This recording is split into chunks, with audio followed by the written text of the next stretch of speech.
¿Cómo están? Qué gusto saludarles. Soy José Toledo. Bienvenidos a su programa Hora Cero, programa de entrevistas y de análisis político, social, económico y de coyuntura de lo que ocurre en el país y en el mundo, con entrevistas a los protagonistas que hacen justamente noticia. Hoy vamos a hablar del tema petrolero y también del tema jurídico. Les recordamos que nos siguen a través de YouTube en RTW24, también en 24/7, en canal de stream, canal 14 de Claro, de CNT y también en RTU, en el canal 177 a partir de las 17 horas. Un saludo cordial a los migrantes ecuatorianos en Ecuador, en Estados Unidos y también en Europa. A propósito de ello, antes de darle paso a nuestro primer invitado, que es Nelson Baldión, que está vía Zoom desde Estados Unidos, quiero contarles que el día 20 de mayo, ayer, salió ya el nuevo reglamento de extranjería de España. Veamos un video al respecto. Con más asuntos, porque hoy entra en vigor el nuevo reglamento de la Ley de Extranjería que amplía a 5 los tipos de arraigo a los que se pueden acoger los solicitantes de residencia. Además, reduce a 2 años el tiempo que se debe permanecer en España antes de solicitarla y crea un tipo de residencia específica para familiares con el fin de facilitar el reagrupamiento familiar. A partir de ahora, también los permisos de residencia para estudiar durarán el tiempo que dure la formación. Es un nuevo reglamento con el que el Gobierno prevé regularizar la situación de unas 900.000 personas en nuestro país en 3 años.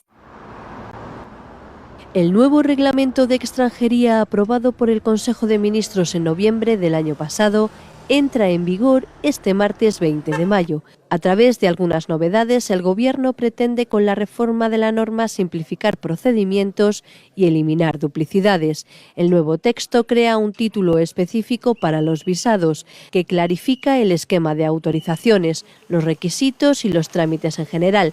Todas las autorizaciones iniciales van a ser de 1 año y las renovaciones de 4. También se ha extendido a 1 año el visado para la búsqueda de empleo, que antes era una autorización de 3 meses. Por otro lado, la reforma contempla 5 modalidades de arraigo: el social, el sociolaboral, el familiar, el socioformativo y de segunda oportunidad. Con estas figuras se reduce el tiempo de permanencia en España de 3 a 2 años. Asimismo, se flexibilizan los requisitos a cumplir y se habilita a trabajar tanto por cuenta ajena como propia desde el primer momento, algo que afectará a los trabajadores temporales. Igualmente, según el nuevo reglamento, a partir de este martes el tiempo transcurrido como solicitante de protección internacional ya no computará como periodo válido de estancia en España para optar al arraigo. Así, una vez obtenida una resolución denegatoria y tras permanecer al menos 2 años en situación irregular, será posible solicitar alguna de las figuras de arraigo. Y en cuanto a la reagrupación familiar, con el objetivo común de la inclusión, el nuevo reglamento recoge la creación de una autorización de residencia para familiares de ciudadanos españoles, en cuyo caso se amplía la edad de los hijos hasta los 26 años. Además, se contemplan realidades que hasta ahora se mantenían fuera, como la posibilidad de incluir a las parejas no registradas formalmente que puedan acreditar una relación afectiva análoga. Indiscutiblemente esta es una muy buena noticia, depende cómo lo vean, pero sobre todo para los migrantes que están en España y que buscan regularizarse, y además también por el arraigo familiar. Recordemos que la ley de memoria democrática concluye en octubre, que también esa es una medida importante para que muchísimos ecuatorianos puedan acceder a su nacionalidad. Y también es importante decirles que entre los puntos positivos el nuevo reglamento establece que todas las autorizaciones iniciales serán de 1 año y las renovaciones de 4, con el fin de evitar situaciones de irregularidad sobrevenida, y las personas que vayan a España para cursar estudios contarán con una autorización de estancia inicial que dure el mismo tiempo que su formación, y se les facilitará una vía rápida para poder enlazarla con una de trabajo cuando acaben los estudios. Así que bienvenida pues este reglamento que se aprobó en noviembre y ahora ya empezó a regir desde ayer 20. Bien, vamos con los temas de Hora Cero que hemos preparado para hoy. Nelson Baldión, importante experto petrolero, está en Estados Unidos vía Zoom, a quien le agradecemos por su tiempo. Nelson, ¿cómo está? ¿Cómo le va? ¿No le escucho, Nelson? Creo que tiene muteado el micrófono. ¿Ahí estamos? Sí, muy buenos días, José. Un verdadero saludo para usted y para toda la audiencia. Un buen día. Perfecto. ¿Dónde estás ahora? ¿En qué parte de Estados Unidos? Estamos en Nueva York hoy día.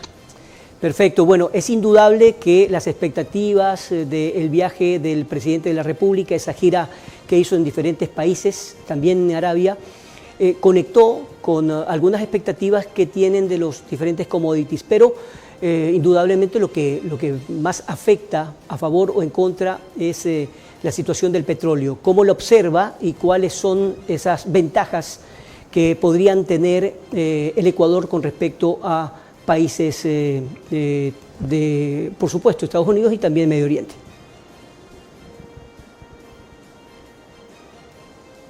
Bueno, efectivamente, la gira del presidente fue antes de la gira del presidente de Estados Unidos a una zona bastante rica en petróleo. En el caso ecuatoriano no podemos evaluar porque no se firmaron convenios justamente específicos sobre tema petrolero, alguna colaboración con ADNOC de Emiratos Árabes enfocada en temas de asesoría en tecnología, pero no hubo un efecto que realmente inmediato que pueda sentirse en la economía del Ecuador. Primero porque la economía del Ecuador no es relevante en este momento por varios factores. Primero la inseguridad, y segundo la inseguridad jurídica. Creo que esa visita de alguna manera hay que comenzar a evaluar en el sentido de qué resultados va a tener, que espero sean los mejores y más positivos para el Ecuador. Pero reforzando lo que justamente se habla, la seguridad jurídica, un país árabes, que todo este sector, Qatar, Emiratos Árabes y Arabia Saudita, que realmente tuvieron una conversación con el presidente Trump enfocado en producir más petróleo, que están aliados al tema de la OPEP, donde el objetivo principal del presidente Trump es bajar el crudo WTI a 50.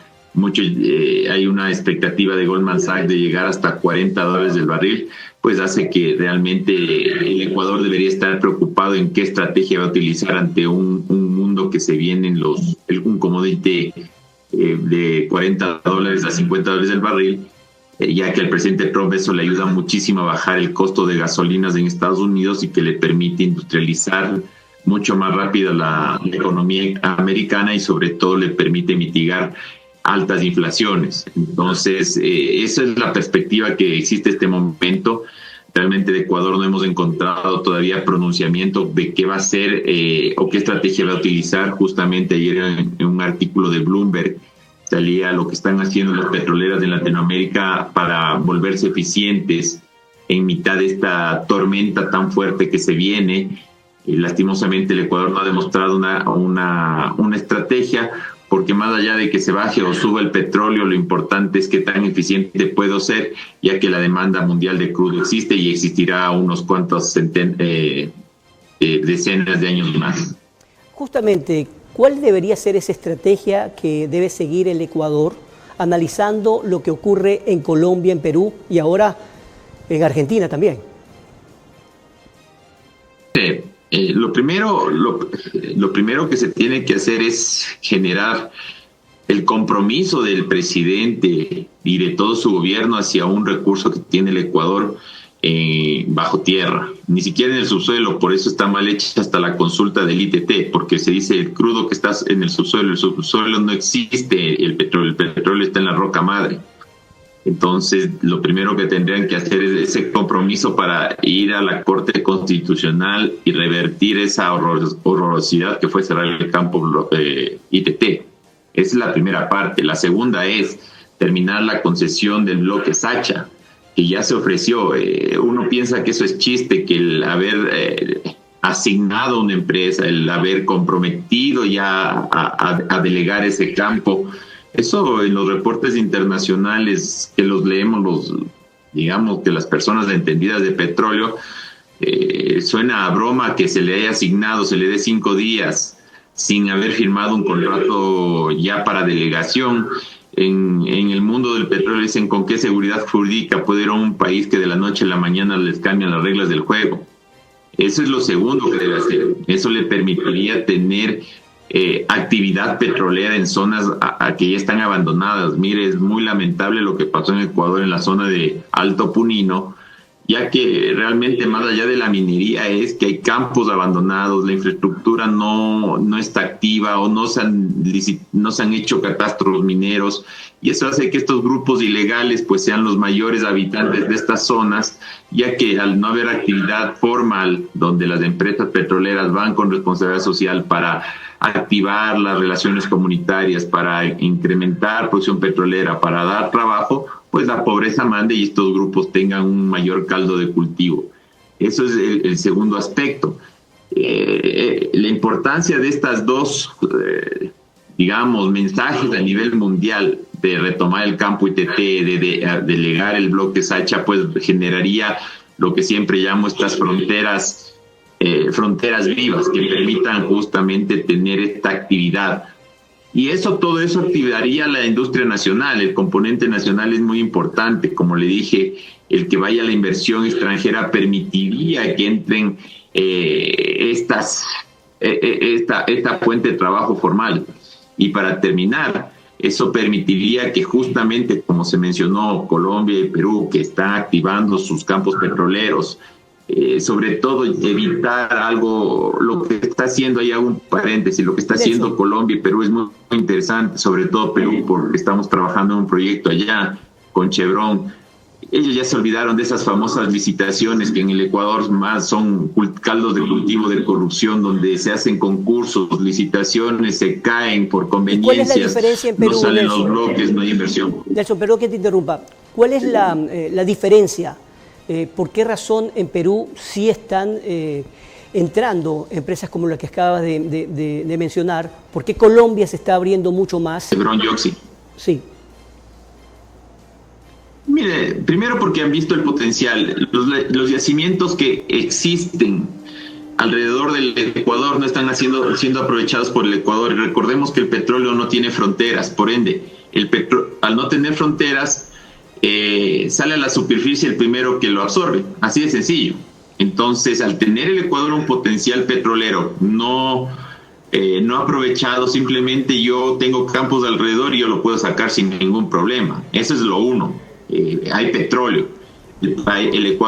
Ante la demanda mundial de petróleo que se viene al 2030 de 110 millones de barriles, significa que va a tener mercado. Por eso las empresas están interesadas en Perú.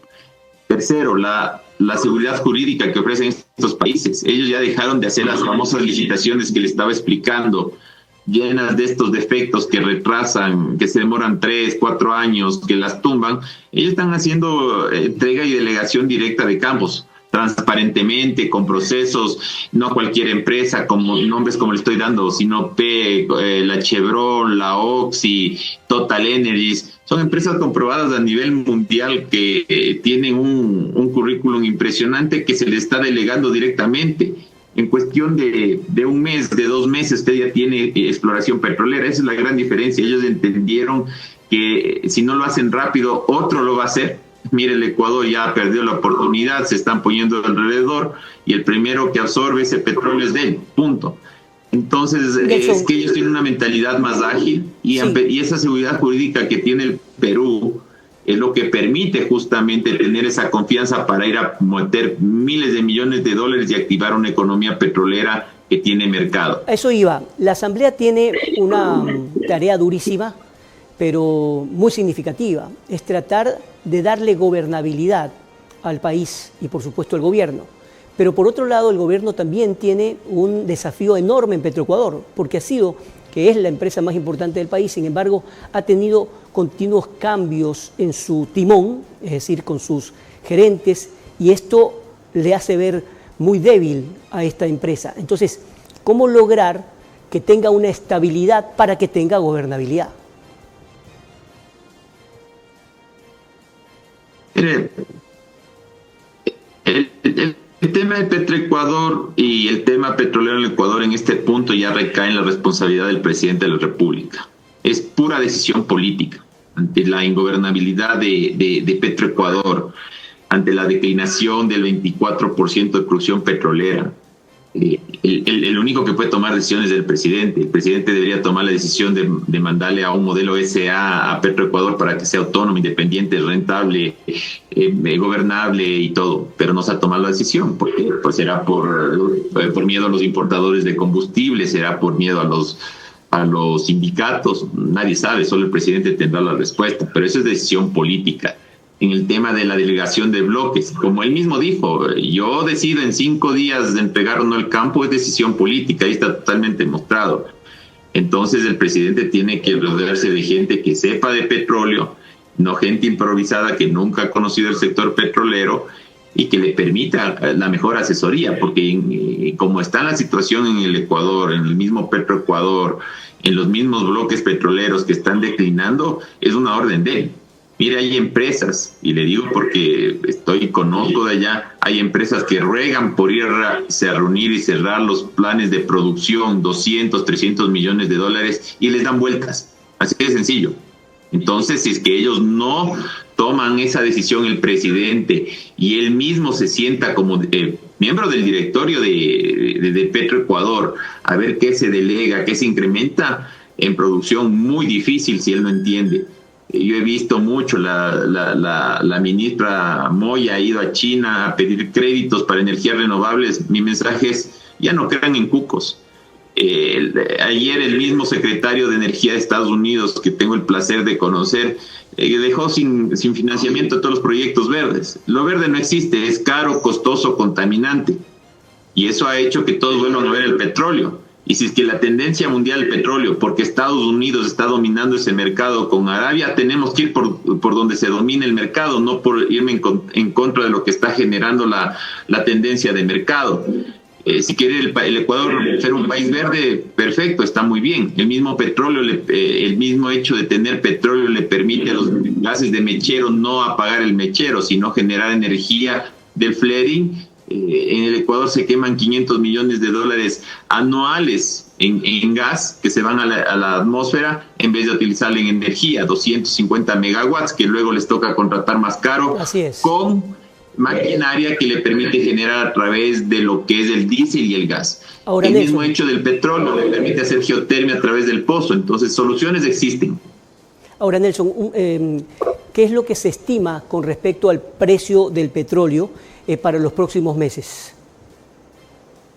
Bueno, por eso repito, ¿cuál es la estrategia del gobierno y Petroecuador en términos del WTI? Recuerda el Ecuador que tiene ahorita un presupuesto prorrogado del año pasado, seteado más o menos en un precio de aproximadamente $64.7. Y ahorita el precio que está en $62 menos el castigo de 10 está recibiendo 54, por eso el déficit cada día es más fuerte. ¿Qué se espera? Si es que se logran cumplir las expectativas de $50, que es el target del presidente Trump, pero debido a la guerra en Ucrania la presión es que se baje a 40 para que Rusia no reciba más dinero de lo que estaba recibiendo por el precio del crudo, pues básicamente imagínense un precio que llegue en el peor de los casos de los escenarios a $40 el barril, menos $10 de castigo, el Ecuador estaría recibiendo $30. Los contratos de servicios, solo la tarifa está casi en 39, ya estaría ahí teniendo un carry forward que luego va a ser deuda para el Ecuador. Entonces, no hay una estrategia específica para ver cómo voy a manejar el tema de los contratos de servicios para pagar los carry forward. Por eso siempre el Ecuador en este momento deberían estar viendo estos contratos de participación, como lo estamos haciendo en Perú. En Perú se está generando contratos de participación, de asignación directa a empresas privadas y estatales para generar inversión a riesgo de las empresas. Es lo que tienen que hacer. Pero hagan caso porque realmente si no se toma una decisión, el hoyo negro que se está formando a través de estas empresas ineficientes, pues va a ser muy grave para el Ecuador. Difícil situación, es un desafío enorme el que tiene el gobierno y sobre todo Petroecuador, que es una empresa de la que dependemos todos los ecuatorianos, pero sobre todo en las áreas de influencia. Hay mucha gente que todavía sigue diciendo lo mismo que usted, es decir, que hay que rever lo del ITT. Veamos qué pasa en el futuro. Muchísimas gracias, Nelson, por su tiempo. A ustedes un feliz día y un buen día para la audiencia. Perfecto, vamos a ir a una pausa comercial. Estamos en Hora Cero, ya regresamos.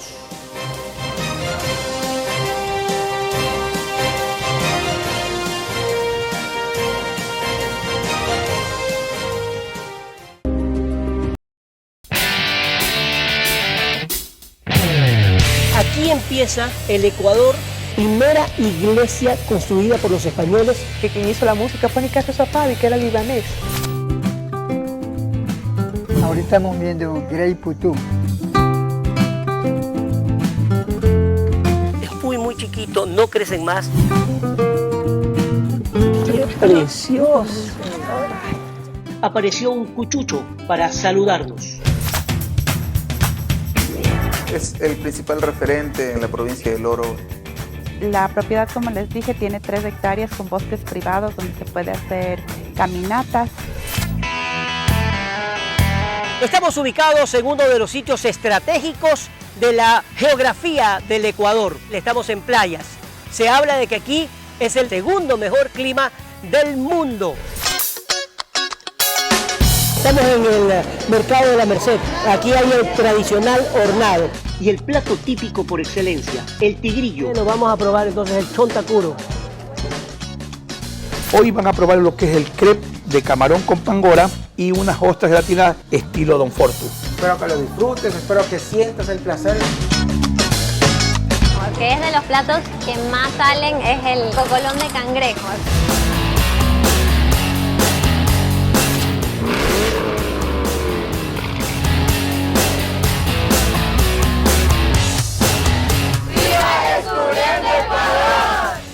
Descubriendo Ecuador con José Toledo.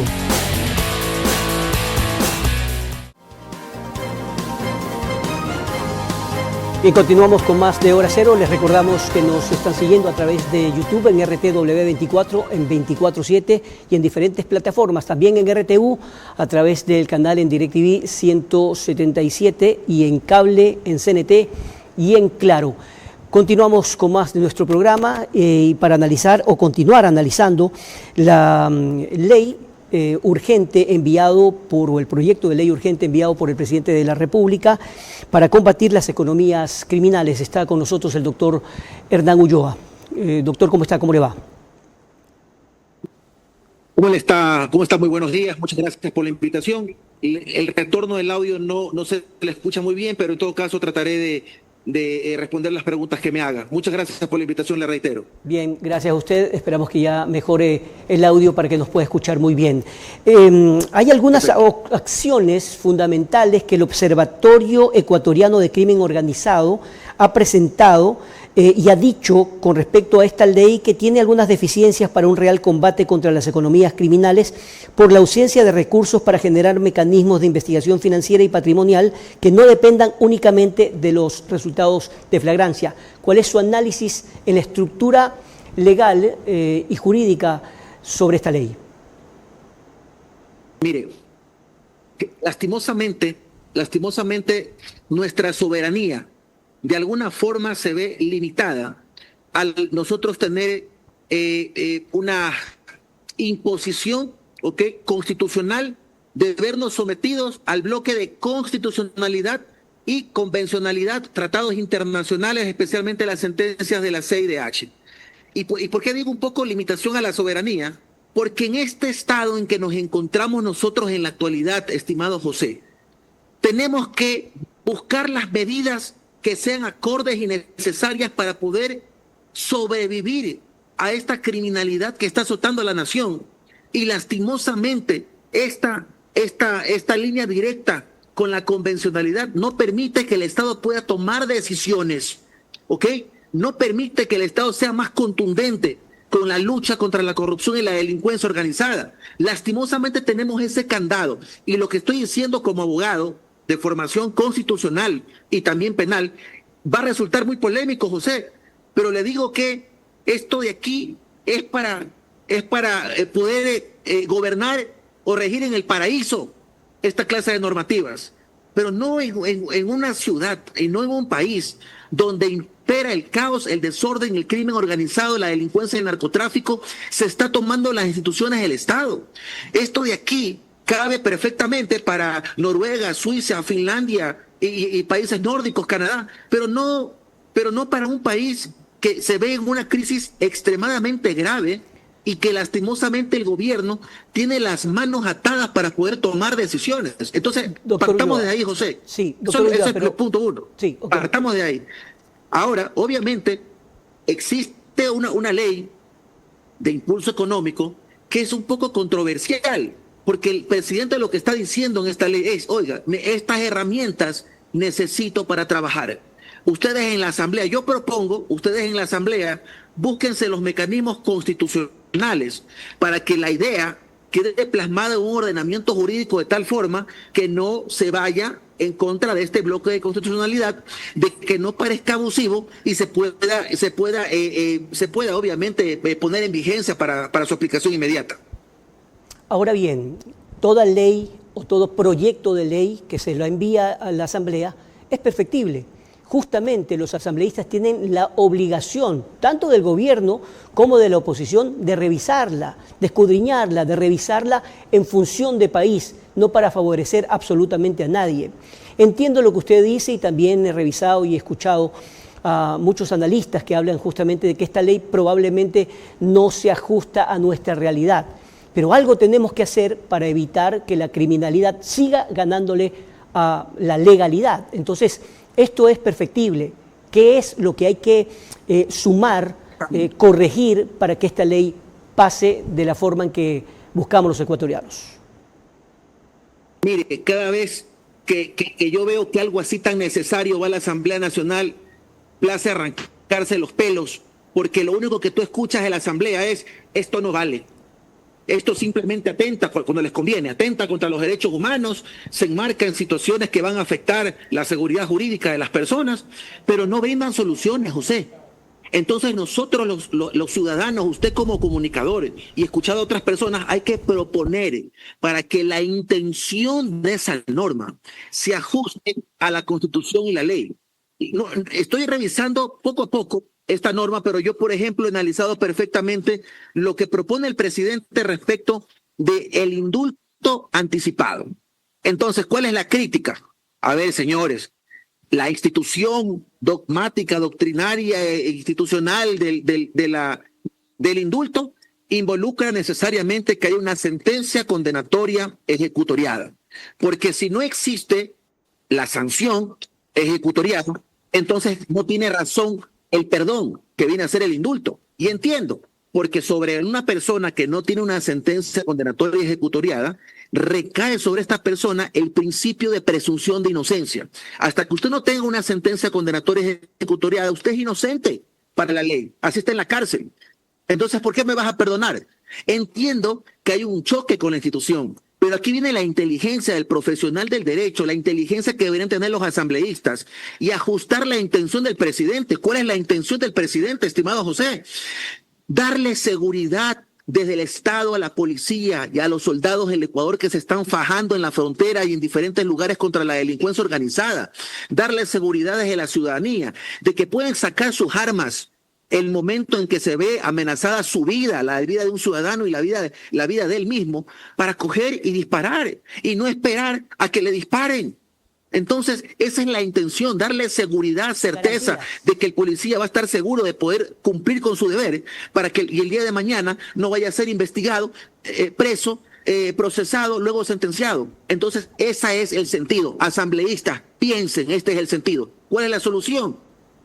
Esta norma o este fragmento que es parte de la disposición o de la ley económica urgente puede ser incorporada dentro de un párrafo del principio de oportunidad establecido en el COVID.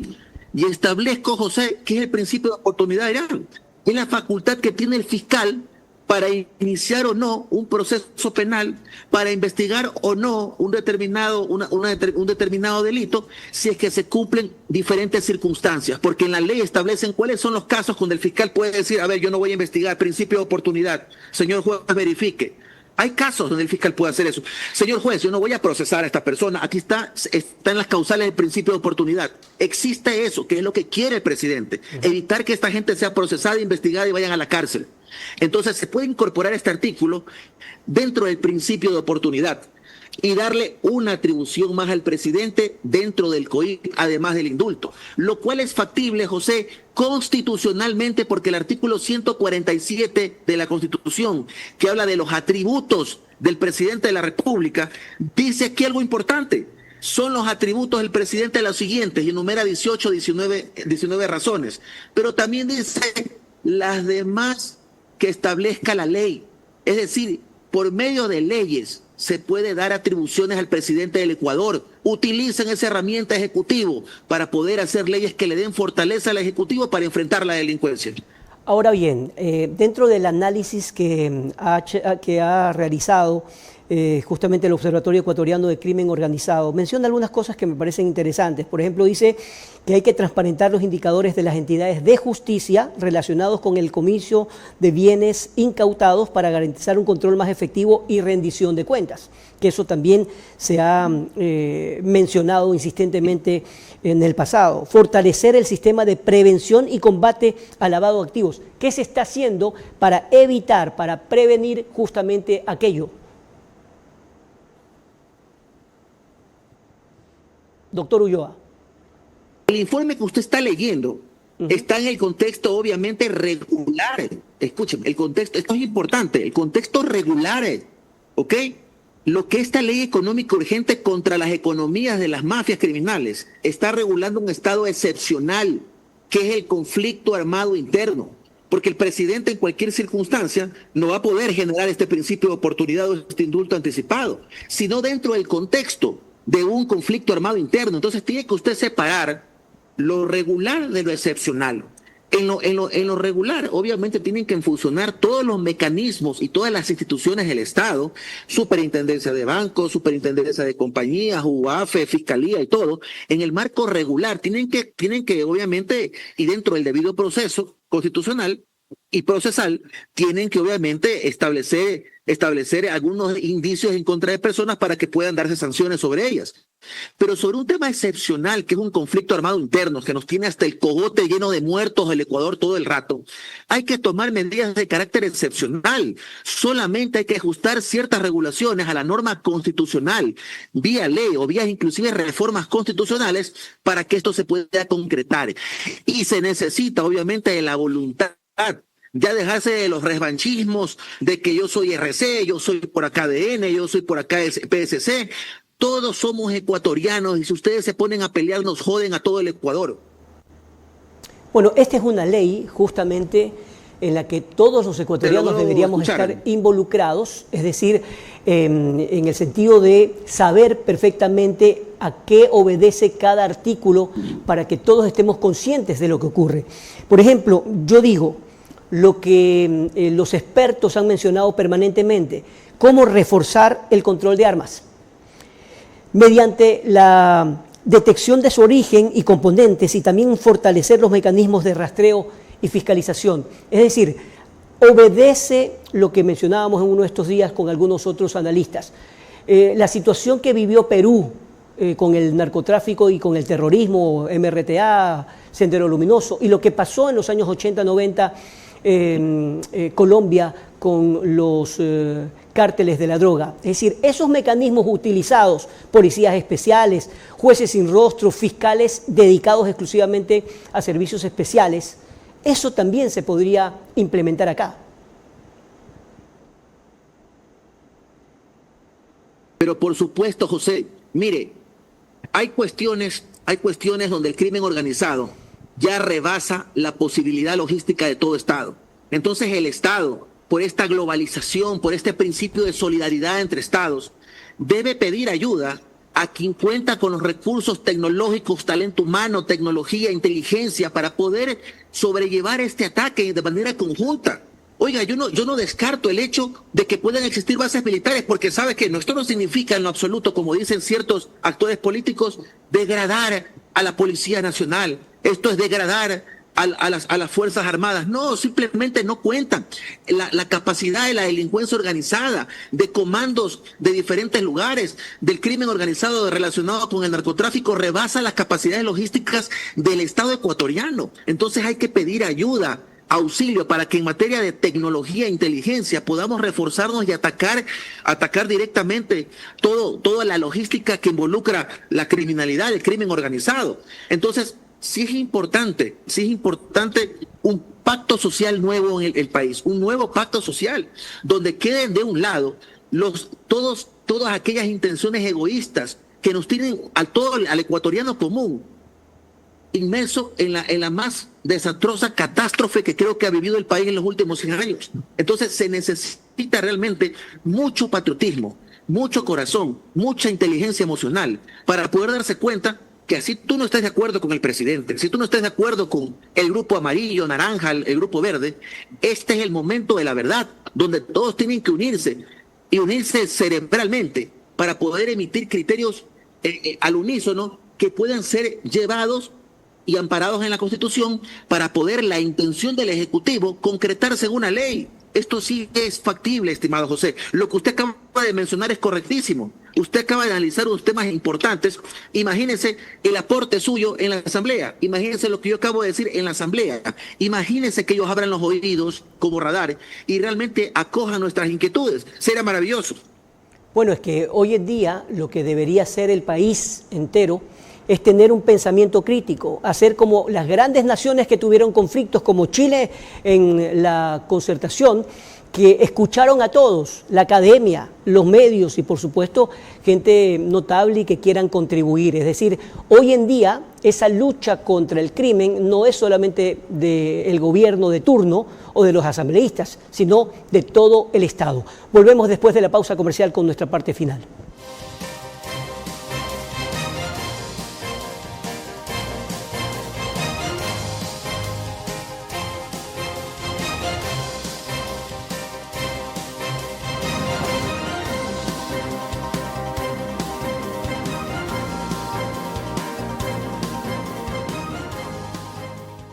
Después de lo que está ocurriendo con la guerra entre Israel y los palestinos de Hamas.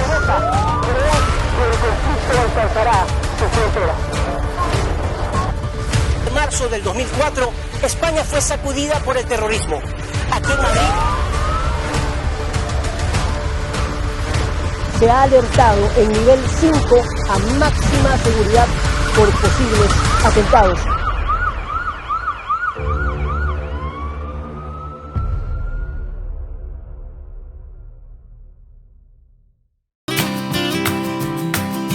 ¿Qué significa Yacuviña? Proviene de los vocablos yacu, que es agua, y viña eterna. Hace millones de años, cuando la tierra caía, pero alrededor de esto lo que acercaba nunca moría. Esta tierra no queremos perder, porque queremos vivir. Puyango es un lugar bastante representativo, interesante. En cada comunidad quichua existe un chamán. Ellos son guauranos. Guayaquil también es semillero de cantautores que han hecho historia en Ecuador.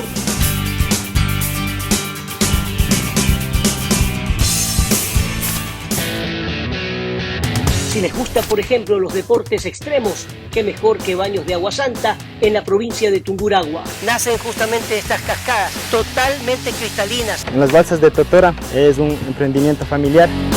Varias actividades que van desde ciclismo de montaña, puedes hacer media montaña, puedes hacer alta montaña. Sin embargo, lo que van a hacer justamente estas chicas es tener el privilegio de ver la caída del sol al último instante.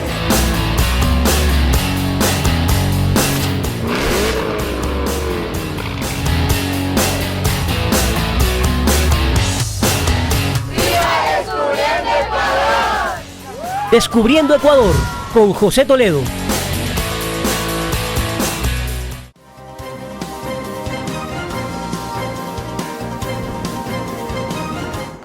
Bien, continuamos con la parte final de Hora Cero. Estamos con el doctor Hernán Ulloa, analizando justamente esta ley urgente que envió el presidente de la República. Varias cosas por comentar, tenemos 3 o 4 minutos todavía. Indiscutiblemente hay que aprender de los países que permanentemente han estado en esta búsqueda por la lucha contra la corrupción y también contra el narcotráfico y el terrorismo.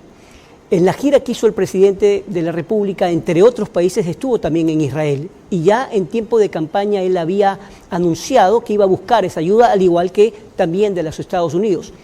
¿De qué manera usted, como un experto en temas jurídicos y penales, podrían ayudarnos los israelíes, por ejemplo?